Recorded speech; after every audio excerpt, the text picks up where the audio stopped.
Hello dear students, a very warm good morning to all of you and welcome back in our science session. So my dear students, as we know that we have started our lesson number 10, that is adaptation, how animals survive. Okay, so in that already we have discussed some points. We have discussed about the habitat, and according to the habitat there are the different adaptations. In that already we have discussed about the adaptations in the terrestrial animals. So in today's session we are going to move for the next one lesson or next one point from the same lesson, that we are going to discuss about the adaptations in aquatic animals. So let's start. So aquatic means what? The animals those who are living in water are called as aquatic animals. So most aquatic animals have a special shape that helps them to swim. So almost animals those who are living in water, or most of the aquatic animals, are having some special shape to their body, which is called as what? Streamlined shape. Okay, to swim easily in a water. Also they are using the fishes are having the fins to move. Okay, the fins of fish, flippers of turtle and webbed feet of swan helps them to move in water. So with the help of the fins, the fish can easily move in the water with the help of the flipper. So here in the image you can see the flippers of the turtle. So with the help of this flipper, the turtle can do the movement in the water, and with the help of the webbed feet, okay, webbed feet which is found in the swan, in a duck, with the help of that they can move easily in a water.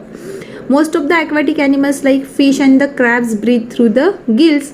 Okay, so my dear students, as we know that we have seen in our previous point that in the terrestrial animals, the animals use the legs to move and lungs to breathe. But here in the aquatic animals, what we can say, according to the animal, their locomotion is different. They are using the different body organ to do the movement, while they are using the gills instead of the lungs. Okay, so most of the aquatic animals like fish and the crabs breathe through their gills. And as we know that we have discussed in our lesson number 8 that whales and dolphins are the mammals, and these are the mammals, so they can do the breathe with the help of their lungs. Okay, so the whale and dolphins breathe through their lungs. Now next one we are going to discuss about the adaptations in amphibians. Okay, adaptations in amphibians. So let's discuss that. So these animals have moist skin to breathe in, okay, water. These amphibian animals are having moist skin to breathe in water. As we know, amphibians means what? These are the animals those who are living in the water also and on the land also. So whenever they are living in water, they are doing the breathing with the help of their moist skin, and whenever they are on the land, so with the help of their lungs they are doing the breathing. Okay, so in amphibians the animals can do the breathing with the help of the moist skin whenever they are in a water, and they can do the breathing on land whenever they are breathing with the help of the lungs whenever they are on the land. So these animals also having the webbed feet to swim because they are living in water also. So to move easily in a water they are having the webbed feet.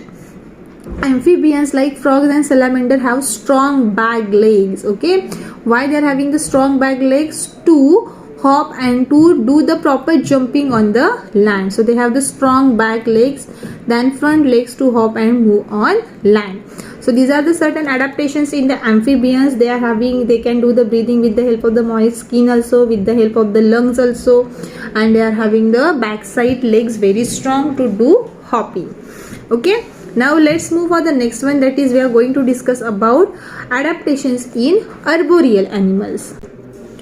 So let's see which are the adaptations in the arboreal animal which helps them to live easily on plants or easily on trees. So animals like monkeys, gibbons and koala bear have strong arms and legs to climb up and down a tree and for holding its branches. Okay, so animal like monkeys, gibbon and koala bears have strong arms. Also they are having the strong legs. Why they are having the strong arms and legs? Because to climb up or to comes down from the tree, and also to hold the branch very fixedly or very tightly, they are having the strong arms and legs. Okay, next one, they also have sharp claws. Their claws are very sharp and the broad hip girdle. Okay, so the waist, downside of the waist, the portion is there which is very strong and broad, which helps them to do the movement or easily on the different branches, and also helps them for the climbing. So they also have the sharp claws and broad hip girdles that provide them support while climbing. Okay, so they have the sharp claws and broad hip girdles that give them support, and with the help of that they can easily climb from one branch to another branch. Okay, so this is about the koala bear, and this is about a monkey. Okay, so now let's see the now adaptations in aerial animals. So animals like kite and sparrow have wings to fly. So most of the birds, or almost all the birds, are having the wings to fly, but because of the some birds are having the heavy weight, they cannot do the movement or they cannot fly. But all the birds are having what? Wings. Their bones are hollow, that makes their body light. So they are, from the inside their bones are empty, and it is called as what? Hollow bones. And because of that hollow bones, the weight of their body is so light, and with the help of that light weight and with the help of the wings, they can easily fly in the air. Like a fish, the birds are also having the streamlined body, like a boat shaped body. Okay, boat shaped body means what? See here, like this. In the middle portion there is a broad, while the beginning and the end of the body is taper or the narrow. It is called as what? Streamlined bodies. So the streamlined bodies in the fish helps them to move in the water, while the streamlined body in the fish helps the birds to easily fly in the air, and these streamlined body help them to cut through the air. So as we know, as we go up high altitude, on the very high height, then there is a extremely speed of the wind, but in that speed of the wind also the birds are easily moving. Why? Because of this streamlined body shape. Okay, so this streamlined body shape help them to cut through the air. So these are the adaptations in aerial animals. They are having the hollow bones, they are having the wings, they are having the light body, their body shape is like a boat shape, which we are calling as a streamline. Okay, so all these are the adaptation which enables them to easily fly in the air. So these are the different adaptations in the different habitats we have seen. Now we are going to move for the next one point. Let's start with the adaptation in behavior. So up till now we have seen the adaptation in the animals according to their habitat, but there are the certain adaptations in the animal which are depends on their behavior. So some animal have different types of adaptation in their behavior to survive in extreme weather condition, because see, on the earth, on all the places, the weather is not similar. Okay, according to the region the weather is different, and according to that weather condition, the animals are adapted themselves to live easily in that particular climatic condition, or to live in the particular weather condition. So the first one is there, that is what? Hibernation. Now let's see what is meant by the hibernation. The deep sleep of some animals. Okay, the deep sleep of some animals like polar bears, lizard and frogs. Okay, polar bear, lizards and frogs during winter. What? During winter is called winter sleep or hibernation. So my dear students, see, the deep sleep of some animals like polar bears, okay, lizard and frogs, these are the animals. Though these animals are generally not coming out during the winter season, they are going deep inside the ground, they hide themselves under the deep ground. Okay, but in during which season? During the winter season. And that long sleep that animals are taking during the winter season is called as what? Winter sleep or hibernation. Now why these animals are doing like this? Because during the winter season there is extremely cold climatic condition, and in that condition what happens? Very few animals are coming out, and these animals are not getting the enough food. So to avoid the loss of the energy, they are doing the very less movement, and they are sitting quietly on one place under the ground. Okay, so during summer they eat lot of food. In winter they become inactive and go into deep sleep. Okay, and see, during the winter season still they are taking the sleep, but still they requires the energy, And from where they are getting that energy? During the summer season they are eating the lot of food, so they store the extra energy in their body, and that extra energy they are utilizing during the winter season. Okay, so the deep sleep of some animals like polar bear, lizard and frog during winter is called winter sleep or hibernation. Now the next one is there, that is estivation. Now let's see what is meant by the estivation. A long sleep of some animals. Okay, the animals are taking long sleep, like what? Snakes. And which season?